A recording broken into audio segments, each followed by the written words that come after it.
말씀 보도록 하겠습니다. 갈라디아서 1장 우리 1절부터 5절까지 말씀 우리 다 같이 보도록 하겠습니다.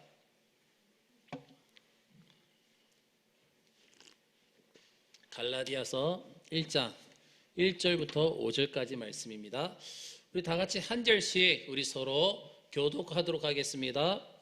사람들에게서 난 것도 아니요 사람으로 말미암은 것도 아니요 오직 예수 그리스도와 그를 죽은 자 가운데서 살리신 하나님 아버지로 말미암아 사도된 바울은 함께 있는 모든 형제와 더불어 갈라디아 여러 교회들에게 우리 하나님 아버지와 주 예수 그리스도부터 은혜와 평강이 있기를 원하노라.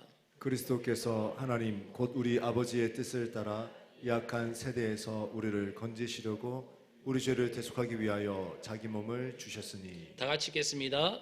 영광이 그에게 세세토록 있을지어다. 아멘. 할렐루야. 자, 오늘 우리가 갈라디아서를 시작하면서 우리 그 갈라디아서 오늘 1장 1절부터 5절까지 말씀의 핵심은 바로 교회의 기초에 대해서 지금 사도 바울이 말씀하고 있습니다. 우리는 신앙생활을 하면서 많은 개인들의 타락을 봅니다.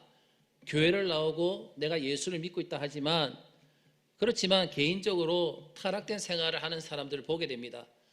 그러나 더 문제는 뭐냐면 교회 전체가 과연 타락할 수 있느냐는 것입니다. 개인은 그렇다 치더라도 교회 전체가 과연 타락할 수 있느냐?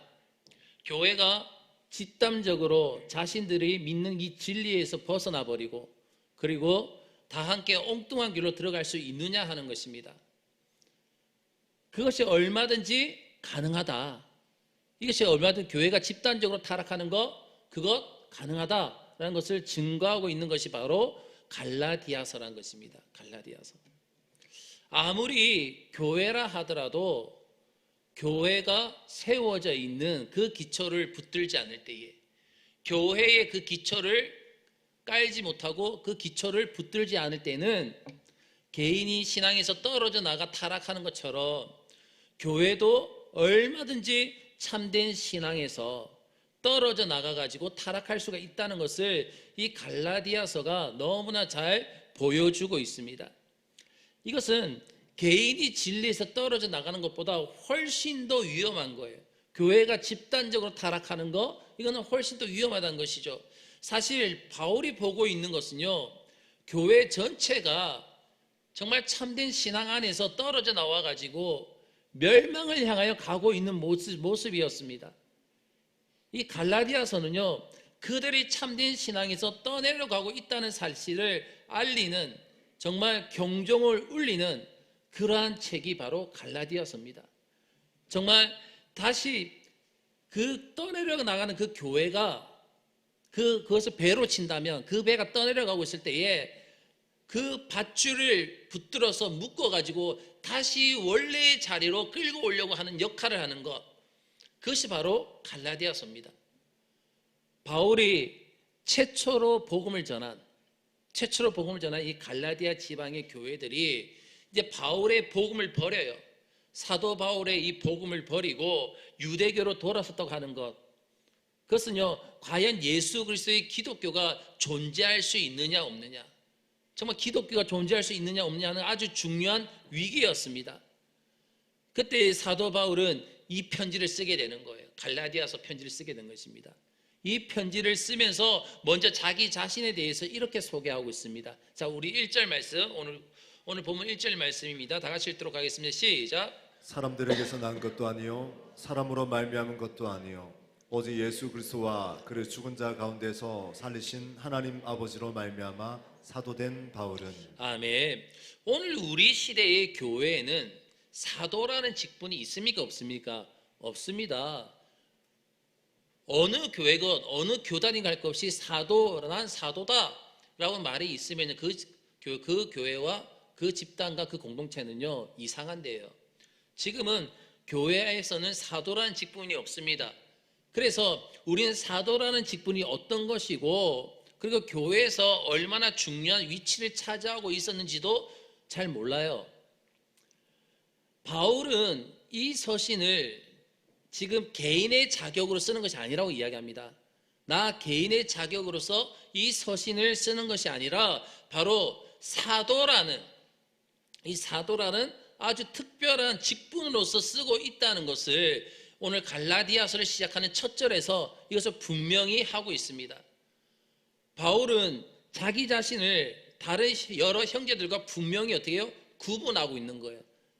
정확하게 구분하고 있습니다. 그러면서 우리 계속 2절 말씀 볼까요? 2절 말씀 다 같이 읽겠습니다. 시작. 함께 있는 모든 형제와 더불어 갈라디아 여러 교회들에게. 아멘. 이 편지를 쓸 때에 바울 외에 다른 형제들도 함께 있었다는 것이죠.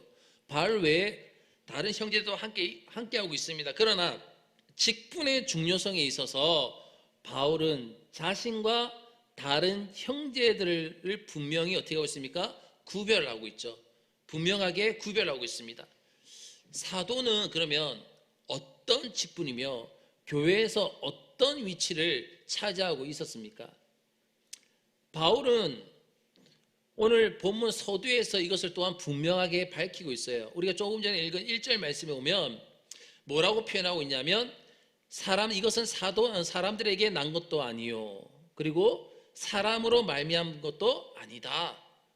자신의 직분에 대해서, 맞죠? 사도의 직분에 대해서 분명하게 밝히고 있습니다. 이건 사람들에게 난 것도 아니야, 그리고 사람으로 말미암은 것도 아니다.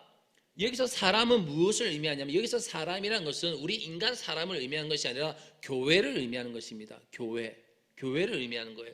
그래서 사도는 교회가 임명한 직분이 아니다라는 것입니다. 사도라는 직분은 교회가 임명할 수 없는 겁니다. 교회가 임명한 직분이 아니라는 것이죠. 사도가 가지고 있는 메시지는요, 교회가 위임한 메시지가 아니라는 것입니다. 그리고 교회가 인정해 주었기 때문에 가치를 가지는 직분도 아니라는 것입니다. 사도는 무엇입니까? 뭐라고 얘기했죠? 그 다음에 오직 예수 그리스도가 죽은 자 가운데서 그리스도를 살리신 하나님으로부터 직접 임명된 직분이 바로 사도라는 것입니다. 사도.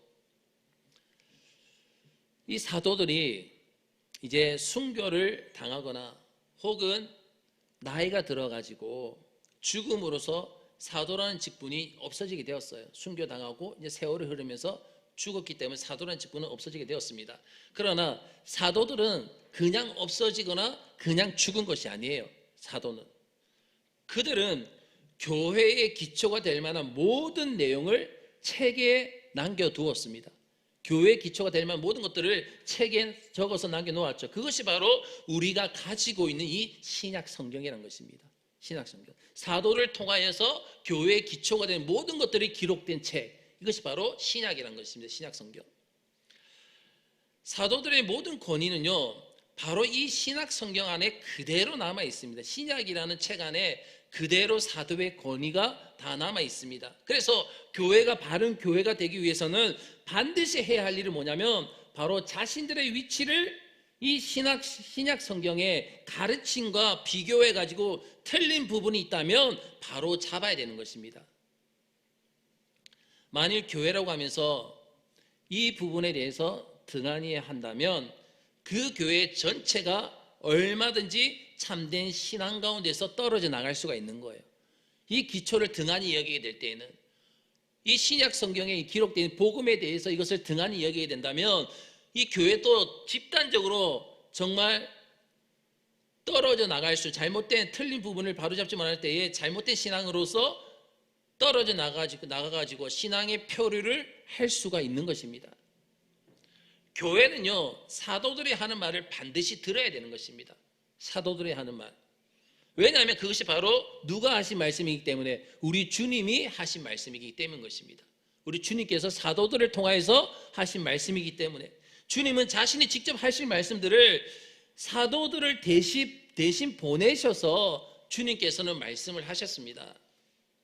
지금 갈라디아 지방에 있는 여러 교회들의 형편 지금 어떻습니까? 갈라디아 지방에 있는 여러 교회들의 형편은요, 그들은 맨 처음 사도 바울의 가르침을 받고 정말 눈물을 흘리면서 기쁨으로 받아들였습니다. 물론 이 사람들 중에는요, 하나님을 전혀 모르다가 바울의 전도를 받고 새로 진짜 하나님을 믿은 사람들도 있었습니다. 그러나 대부분의 사람들이 누구였냐면 하나님에 대한 관심을 가지고 유대교를 찾아왔던 그런 사람들이었어요. 먼저 유대교를 찾아왔던. 그들은 유대교로부터 죄인으로 정죄함을 당했습니다. 유대교에서 죄인으로 정죄함을 당했고 늘 그래서 무거운 율법의 짐을 지면서도 진정한 자유를 이들은 누리지 못하고 있는 거예요.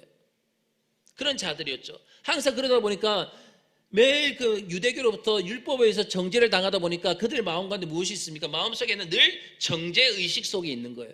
정죄의식이 있는 것입니다. 그러나 사도 바울이 전한 것이 무엇이었습니까? 사도 바울이 전한 것은 율법의 짐을 지지 않아도 오직 예수 그리스도를 믿기만 하면 구원을 받을 수 있다는 것이 바로 사도 바울의 복음이었습니다. 심지어는 할례를 안 받아도 됩니다. 할례를 받으면 유대교 교인이 되지 않아도 진정으로 마음으로 회개하고 이 마음으로 회개한 것을 가지고 정말 진정으로 예수를 믿기만 하면 누구든지 구원을 얻을 수 있다는 것입니다. 이것이 바로 복음 중에 복음이에요. 복음 중에 복음. 교회는요, 사람들이 만나서 좋은 설교로서 위로를 받고 서로 사귀는 데 있지 않습니다. 교회는요, 달리 표현하면 그리스도의 영광이 교회입니다. 그리스도의 영광. 그의 피가 얼마나 존귀한지, 예수 그리스도의 십자가의 보혈이 얼마나 중요한지, 또 그 피만 생각하면 눈에서 눈물이 그칠 새 없이 흐르고, 그리고 다 함께 모여가지고 놀라운 구원을 허락하신 그 하나님을 찬양하고 예배하고 그 앞에 엎드려서 기도하며 나가는 것, 그것이 바로 교회인 것입니다. 오늘날 여러분, 세상 가운데에 떠내려가는 교회들이 너무나 많이 있습니다. 세상 가운데 떠내려가는 교회들의 특징이 뭔지 아십니까? 그 안에는 그리스도의 영광이 없다는 거예요. 예수 그리스도의 영광이 없다는 것. 그 대신 인간들의 자랑이 넘쳐나요. 그런 교회는 인간들의 자랑이 넘쳐나고 그리고 교만으로 가득할 뿐입니다. 교회 안은요, 다른 것이 아니라 그리스도에 대한 칭찬으로 충만해야 될 줄로 믿습니다. 오직 예수 그리스도만으로 충만해야 되는 것이 바로 교회라는 거예요. 교회가 크든지 작든지 간에 그리스도에 대한 감사와 그리고 그리스도에 대한 축복과 그리스도의 영광으로 가득할 때에 그 교회는 바로 사도들의 바른 가르침 위에 기초가 되어서 세워져 있는 교회라는 것입니다. 그러나 인간들의 자랑이 가득한 곳, 인간들의 자랑이 가득하고 인간들에 대한 칭찬으로 가득할 때에 그 교회는요, 아무리 건물이 크고 아무리 사람들이 많이 모이고 아무리 화려하다 할지라도 그것은 떠내려가는 배와 같은 거예요. 그런 교회는 언젠가는 모두 다 함께 절벽으로 떨어지고 말 것입니다. 사도 바울은 지금 바른 가르침을 떠나가고 있는 이 갈라디아 여러 교회들 향해서 이렇게 인사를 하고 있습니다. 3절 말씀 볼까요? 3절 다 같이 읽도록 하겠습니다. 시작. 우리 하나님 아버지와 주 예수 그리스도로부터 은혜와 평강이 있기를 원하노라. 아멘. 여기서 중요한 게 뭐냐면 은혜와 평강이란 것입니다. 은혜와 평강. 은혜와 평강이란 것은요, 다른 편지에서도 바울이 전형적으로 쓰고 있는 인사하는 내용이에요. 그렇죠? 은혜와 평강이란 것은 사도 바울은 교회의 편지를 보낼 때에 꼭 이런 식으로 인사를 하고 있는 것을 우리가 볼 수가 있습니다. 은혜와 평강이 너에게 있을지어다. 은혜와 평강이 너에게 있을지어다. 사도 바울이 이런 식으로 인사하는 이유는 뭐냐면 바로 이런 인사야말로 교회에 가장 필요한 것이고 교회의 이런 상태는 가장 중요하다고 생각하기 때문에, 다시 말해서 하나님의 은혜와 평강이 넘쳐나는 것, 그것이 교회 안에서 가장 필요한 것이기 때문이라는 것입니다. 여러분, 은혜가 무엇입니까? 은혜는 이것은 아무런 받을 자격이 없는 자에게 하나님께서 아무런 대가도 없이 주시는 것이잖아요. 근데 무엇을 주시는 것입니까? 아무런 대가도 없이 용서를 베풀어 주십니다. 아무런 대가도 없이 용서를 베풀어 주시는 것.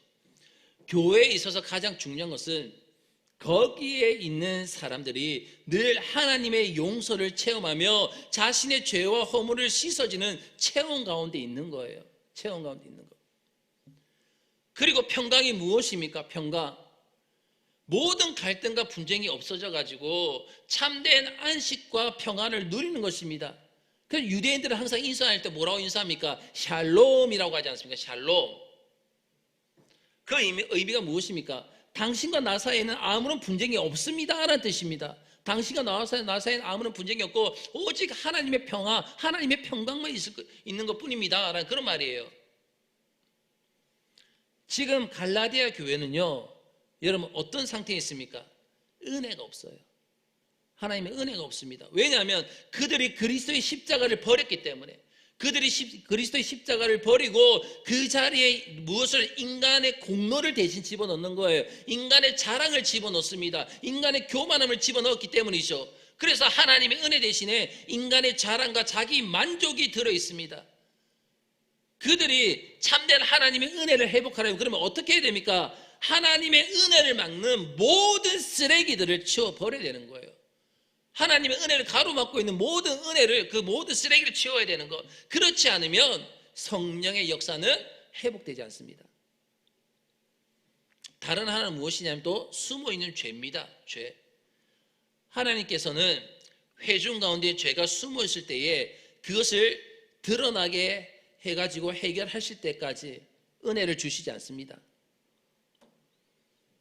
그래서 우리는요, 서로 자신의 잘못이나 죄를 먼저 하나님 앞에 고백을 해야 되는 거예요. 고백하면서 교회 안에 하나님의 은혜가 완전히 회복될 수 있게 해야 되는 것입니다.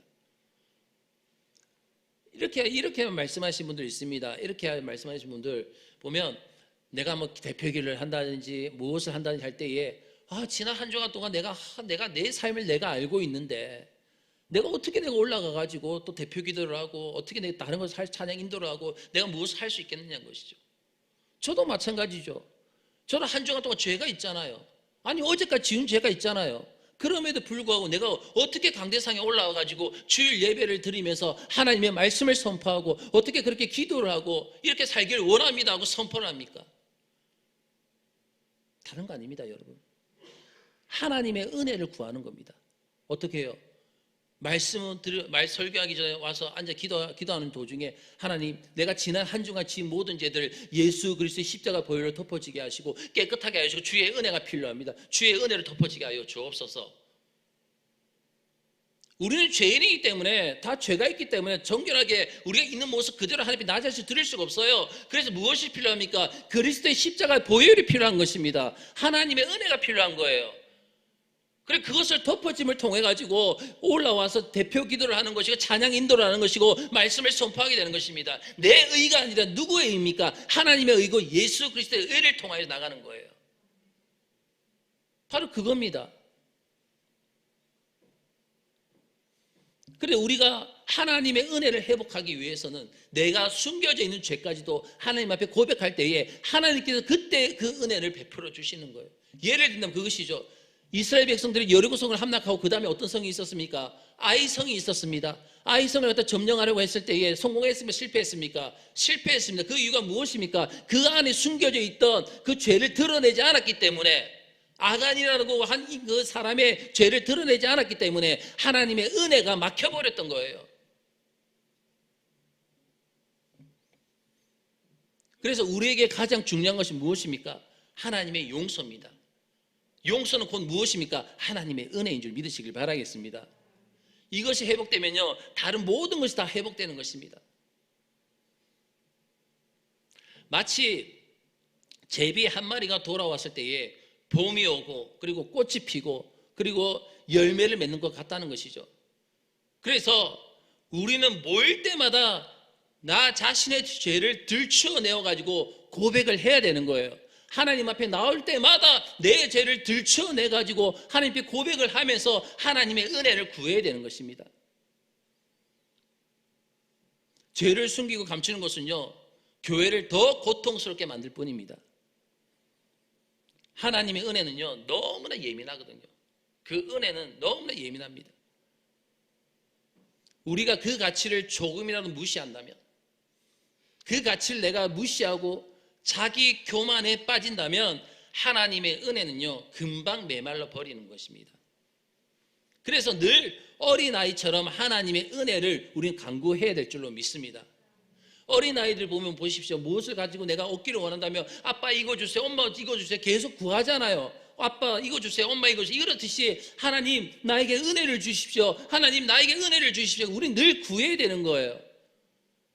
나는 하나님의 은혜 없이 살아가는 연약한 존재입니다. 아시잖아요. 하나님이 은혜가 필요합니다. 하나님 은혜로 채워주게 해 주십시오. 은혜를 더해 주십시오. 바울은 자신의 편지가 갈라디아 여러 교회에서 하나님의 은혜를 회복시켜 줄 줄 믿고 있습니다.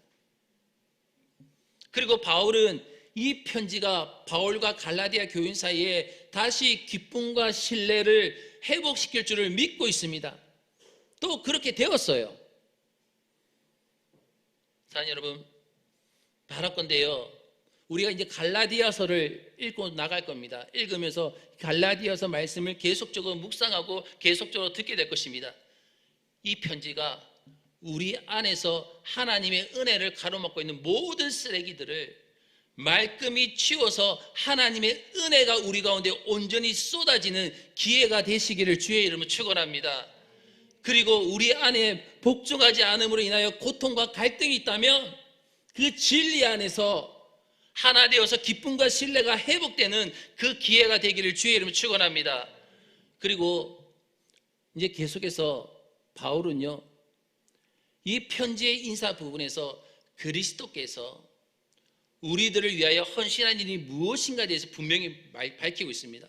예수 그리스도께서 우리를 위해서 헌신한 것이 무엇인가? 자, 우리 4절 말씀 볼까요? 본문 4절입니다. 다 같이 읽겠습니다. 시작. 그리스도께서 하나님 곧 우리 아버지의 뜻을 따라 이 악한 세대에서 우리를 건지시려고 우리 죄를 대속하기 위하여 자기 몸을 주셨으니. 아멘. 사도 바울은 왜 그리스도께서 하신 일을 여기에서 다시 강조하고 있습니까?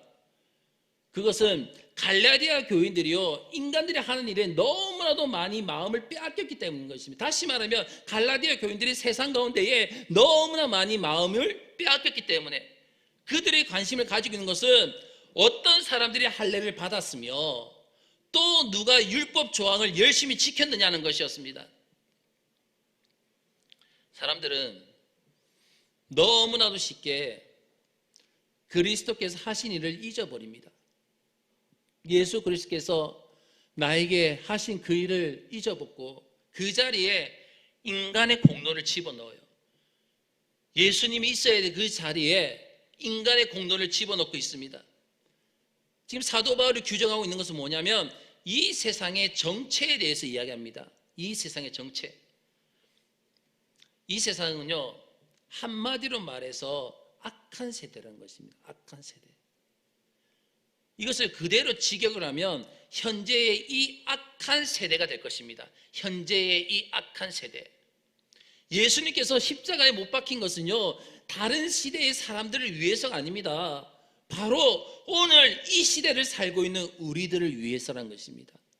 이 시대를 살아가고 있는, 이 악하고 음란한 세대를 살아가고 있는 우리들을 위해서라는 것이죠. 지금 우리의 시대는 어떻습니까? 이 악한 세대인 것입니다. 사람들 사이에 어떻습니까? 무서운 분노를 보십시오. 얼마나 사람들이 진실을 싫어합니까? 진실한 것을 싫어해요. 그리고 얼마나 음란합니까? 우리는 이런 무서운 악에 빠져서 태어났고요, 이런 악 가운데서 자라왔습니다.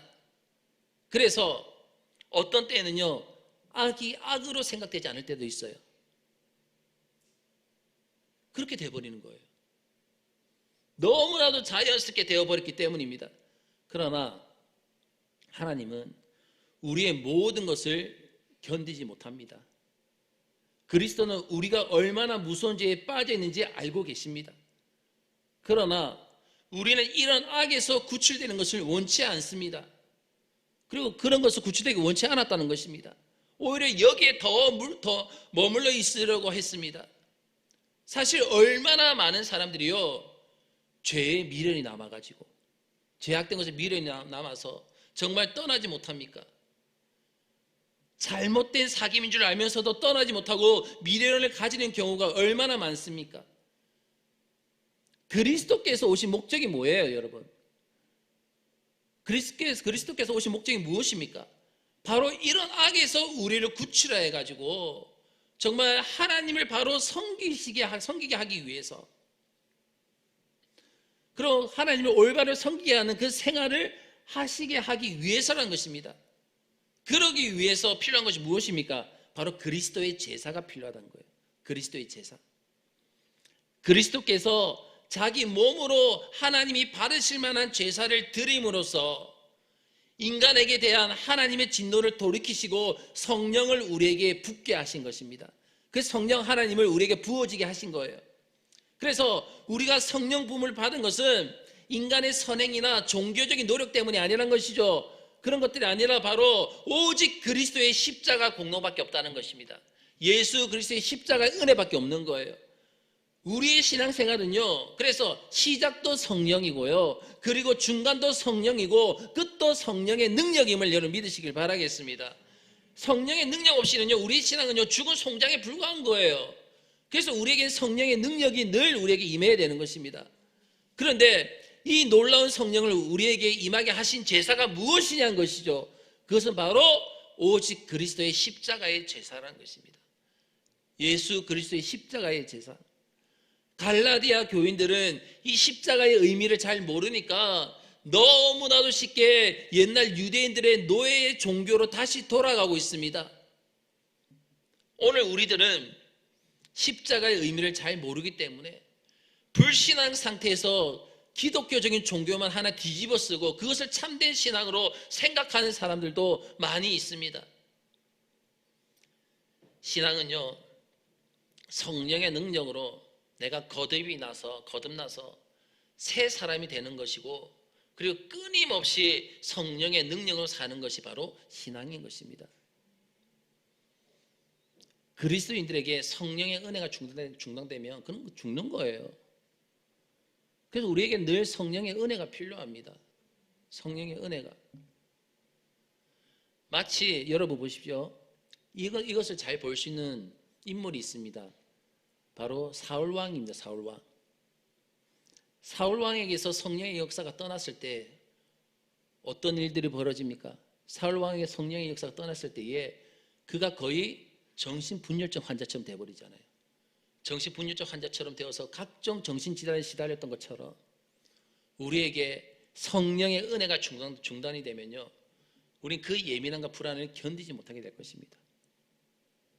결국 신약 성경의 신앙의 바른 기초로 되돌아오는 것만이 우리를 참으로 풍성하고 건강한 영적 상태에 있게 한다는 사실을 여러분 꼭 기억하시길 바라겠습니다. 그리고 우리 정관 운하교회도 신약 성경의 사도의 가르침 가운데에 주님께서 사도를 통해 말씀하신 그것이 기초가 되어야 될 줄로 믿습니다. 그래야지만이 그것이 밧줄이 되어서 교회가 떠내려가지 않는 거예요. 그것이 붙들어짐을 통해서 세상 가운데 흘러가지가 않습니다. 교회가 타락하지 못합니다. 우리 정관 운하교회는 귀한 그 주님의 말씀에 기초가 되어서 건강하게 더욱더 아름답게 세워지는 교회, 그 안에 속한 모든 성도들 또한 건강하게 자라나는 믿음의 성도들이 다 되시기를 주의 이름으로 축원합니다. 다 기도드리겠습니다.